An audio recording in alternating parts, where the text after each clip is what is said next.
Dans un village oublié par le temps, aux confins d'une savane où les vents soufflent des secrets anciens, vivait un homme nommé Kofi. Kofi n'était pas né sous une bonne étoile, loin de là. Sa vie était une lutte constante contre la misère, la faim et l'indifférence des hommes. Chaque jour, il se levait avant l'aube, les mains rugueuses et les pieds meurtris, pour aller trimer sous un soleil impitoyable, dans l'espoir que cette journée serait meilleure que la précédente. Mais les jours se succédaient, tous semblables dans leur dureté, et le désespoir s'insinuait lentement dans son cœur. Kofi rêvait d'une vie différente, une vie où ses enfants pourraient manger à leur faim, où son épouse ne pleurerait plus à la tombée de la nuit, où les sourires reviendraient éclairer leur humble case de terre battue. Il voulait le bonheur, mais surtout, il voulait l'argent, cette chose insaisissable qui semblait toujours glisser entre ses doigts. Pour lui, l'argent n'était pas simplement un moyen, c'était une porte. Une porte vers la dignité, vers le respect, vers la liberté. Mais malgré tous ses efforts, le destin semblait s'acharner contre lui. Le marché était loin, les récoltes mauvaises, et les dettes s'accumulaient comme des ombres menaçantes. Ses voisins, eux, semblaient avancer sans encombre, tandis que Kofi restait cloué au même point, prisonnier d'un cercle vicieux qu'il ne parvenait pas à briser. Parfois, dans le silence de la nuit, il se demandait s'il était maudit, ou simplement oublié des dieux. La pauvreté l'avait rendu méfiant, amer, mais elle avait aussi éveillé en lui une détermination féroce. Il refusait de sombrer. Pourtant, chaque jour, ce refus semblait s'éroder un peu plus face à la réalité implacable. Jusqu'au jour où la rumeur arriva au village. Une rumeur étrange, venue du fond des bois, qui parlait d'un homme capable de changer le cours du destin. Un marabout, disent certains, un homme qui connaissait des secrets interdits, des rites ancestraux oubliés des sages. Kofi, au bord du désespoir, sentit une étincelle d'espoir naître dans sa poitrine. Et cette étincelle, plus qu'une lumière, devint bientôt une obsession. Car que pouvait-il perdre? Sa misère? Il la portait depuis toujours. Sa dignité? Elle était déjà piétinée. Alors, il décida de tenter l'impossible. Il irait voir ce marabout. Il lui demanderait la clé qui ouvrirait enfin la porte vers la richesse. Les chemins menant à l'habitacle du marabout étaient tortueux, entourés d'arbres aux formes étranges, qui semblaient s'animer à la tombée du jour. La peur mordait son ventre, mais l'espoir était plus fort. Il franchit les seuils de la nuit, jusqu'à atteindre une petite hutte de bois et de feuilles, éclairée seulement par la lueur vacillante d'une lampe à huile. Le marabout l'attendait, immobile, silhouette drapée dans des tissus sombres, visage caché par l'ombre. Sans un mot, l'homme fit signe à Kofi de s'approcher. Puis, d'une voix rauque, il parla. « Tu veux la richesse, le pouvoir sur ta vie. Mais tout pouvoir a un prix. Sauras-tu le payer ?» Kofi, le regard dur, répondit d'une voix tremblante mais ferme. « Oui. Je suis prêt à tout. » Le marabout l'observa longuement, puis esquissa un sourire qui n'atteignait pas ses yeux. « Il existe un rituel ancien, dangereux, interdit. Pour que la richesse soit tienne, tu devras t'unir à celle qui n'est plus. Une femme morte, ensevelie sous la terre froide. À minuit, dans le silence du cimetière, tu devras la réveiller, la toucher, lui offrir ton corps. Si tu oses, la fortune te sourira.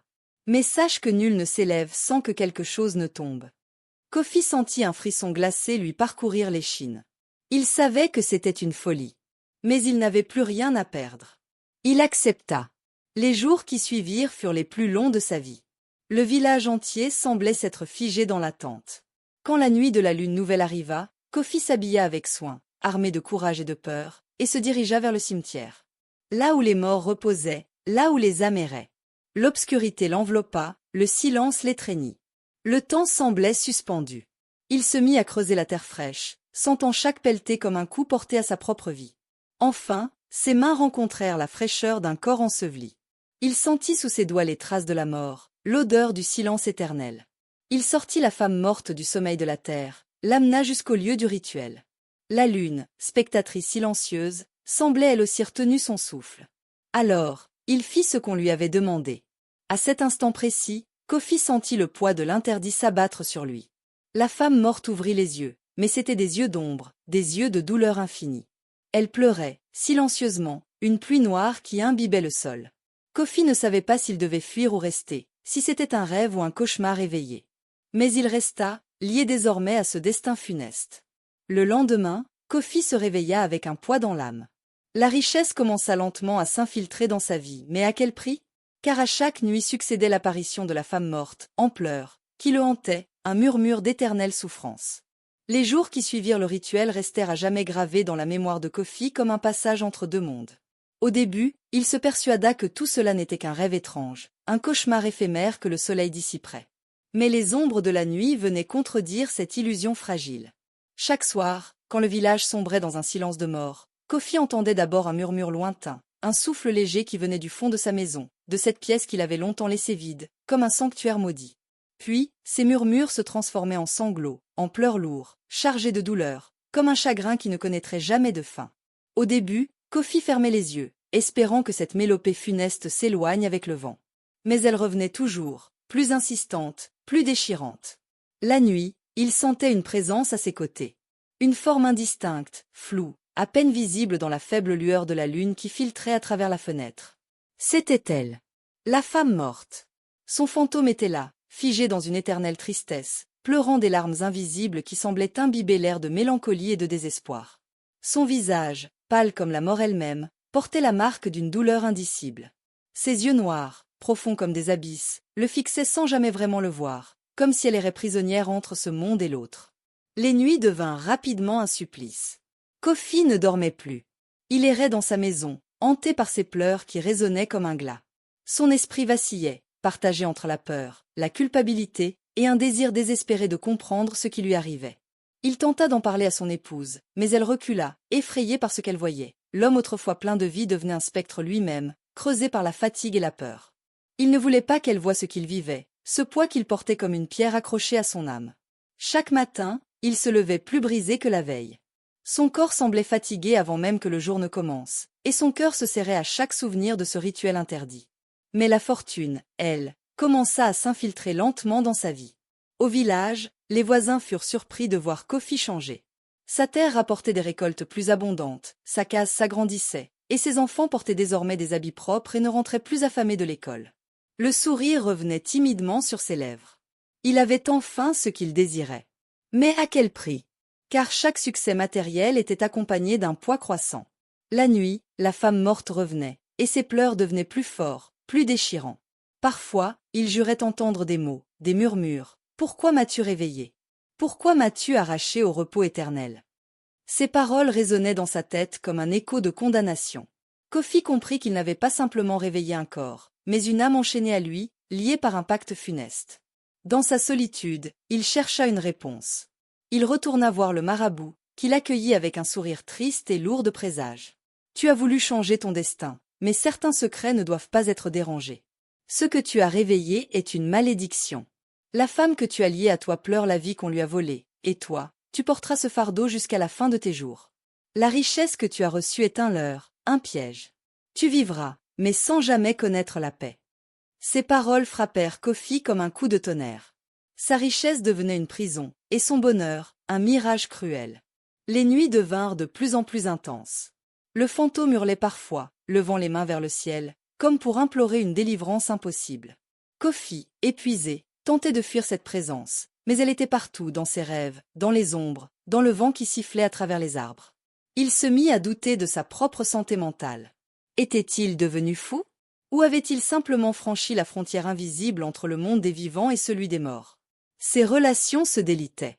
Ses amis l'évitaient, sa famille s'éloignait. Il devenait un paria, rongé par un secret que nul ne pouvait comprendre. Et au fil des années, la malédiction s'enracinait, profonde et impitoyable. Kofi était condamné à vivre dans l'ombre de la femme morte, une ombre qui grandissait à chaque nuit, l'éloignant de la lumière, l'entraînant inexorablement vers un destin de solitude et de douleur éternelle. Les années passèrent, lourdes comme un manteau d'acier. Kofi, autrefois plein de rêves et d'espoir, n'était plus qu'une ombre de lui-même, errant dans sa maison délabrée, hanté par les cris silencieux d'un fantôme qui ne le quittait jamais. La fortune matérielle s'était évanouie, ou plutôt, elle n'avait jamais existé vraiment, comme un mirage cruel qu'on tend à un homme assoiffé pour mieux le torturer. La femme morte pleurait toujours, ses larmes invisibles devenues l'écho permanent de son âme enchaînée. Chaque nuit, ses gémissements déchiraient le silence, s'insinuant dans les moindres recoins de la demeure, transformant les murs en tombeaux de désespoir. Kofi ne dormait plus. Ses nuits se résumaient à une longue agonie, à une attente lancinante d'un soulagement qui ne venait jamais. Sa santé se dégradait à vue d'œil. Son regard, autrefois vif, était devenu vacant, perdu dans un horizon noir où plus rien ne brillait. Il essaya d'échapper à cette malédiction, de fuir la présence qui le suivait comme une ombre maléfique. Il quitta le village, erra dans les villes, chercha des remèdes auprès d'autres marabouts, de guérisseurs, de sages. Mais partout, la même vérité lui était donnée. La malédiction ne pouvait être rompue, car elle avait pris racine dans son âme, liée à un pacte scellé dans le sang et la terre. Chaque tentative de rupture ne faisait qu'intensifier la souffrance du fantôme. La femme morte, plus désespérée que jamais, hurlait sa douleur, transformant Kofi en prisonnier d'un cauchemar sans fin. La solitude devint son unique compagne. Les rares qui croisaient sa route détournaient le regard, effrayés par l'aura sinistre qui l'entourait. Son nom même se transforma en une légende terrible, un avertissement que chuchotaient les anciens du village aux enfants. Ne t'approche pas de Kofi, celui qui a réveillé la mort. Il n'avait plus de maison, plus de famille, plus d'espoir. Il était devenu un exilé, un homme brisé par un destin cruel et par sa propre soif insatiable de richesse. Dans ses moments les plus sombres, Kofi envisagea l'impensable, mettre fin à ses jours, briser cette chaîne infernale par l'oubli définitif. Mais chaque fois qu'il tentait, il sentait la présence glaciale de la femme morte le retenir, un lien invisible qui le tirait vers un abîme sans retour. Car c'était là la vraie malédiction, vivre pour toujours, mais dans une souffrance infinie, incapable de trouver la paix ni dans la mort ni dans la vie. Un soir, alors que la pluie battait la terre aride, Kofi, hagard, s'assit près du feu qui vacillait dans la nuit. La femme morte apparut une dernière fois, plus distincte que jamais. Elle posa une main froide sur son épaule, et dans un souffle rauque, elle murmura. « Tu as volé mon repos, mon dernier sommeil. Maintenant, nous sommes liés. Toi vivant dans la douleur, moi errante dans l'oubli. » Leurs yeux se croisèrent, et dans ce regard, il vit toute la profondeur du chagrin, de la colère et de la désolation. Il comprit que jamais il ne pourrait la libérer, jamais il ne pourrait se libérer lui-même. Il tomba à genoux, les larmes mêlées à la pluie, suppliant les cieux pour une délivrance qu'il savait impossible. Et dans le silence de cette nuit interminable, sous l'orage grondant, Kofi sut qu'il était condamné à errer éternellement, prisonnier d'une malédiction née de son désir de s'élever au-dessus de sa condition, une malédiction qui avait fait de lui l'ombre d'un homme, lié à une femme morte qui ne cesserait jamais de pleurer. Ainsi s'achève l'histoire tragique de Kofi, l'homme dont l'avidité a réveillé un destin funeste. Son désir de richesse l'a conduit à transgresser les lois sacrées, à déranger le repos des morts, et à s'enchaîner à une souffrance éternelle. Cette légende nous rappelle une vérité profonde, inscrite dans les contes et les mythes d'Afrique. Chaque action a ses conséquences, et certains secrets du passé ne doivent jamais être dérangés. Le prix de l'avidité peut être plus terrible que la pauvreté elle-même. Car à quoi sert la richesse, si elle est accompagnée d'une vie brisée, d'un esprit tourmenté et d'un cœur hanté par la douleur? Que cette histoire soit un avertissement et un appel à la sagesse. Respectons les mystères, honorons les ancêtres, et ne cherchons pas à détourner le cours naturel des choses au risque d'en payer le prix fort. Si cette histoire t'a touché, si tu souhaites découvrir d'autres contes mystérieux, mythes et légendes d'Afrique, abonne-toi dès maintenant à Chroniques de Guille. Chaque jour, je t'emmène au cœur des traditions, des histoires oubliées, et des secrets ancestraux qui ont façonné notre continent. N'oublie pas d'aimer cette vidéo, de la partager avec tes proches, et de laisser un commentaire pour me dire quel conte tu aimerais entendre la prochaine fois. Ensemble, faisons revivre la richesse du folklore africain, une histoire à la fois. Merci de faire partie de cette aventure. À très bientôt, ici, sur Chroniques de Guille.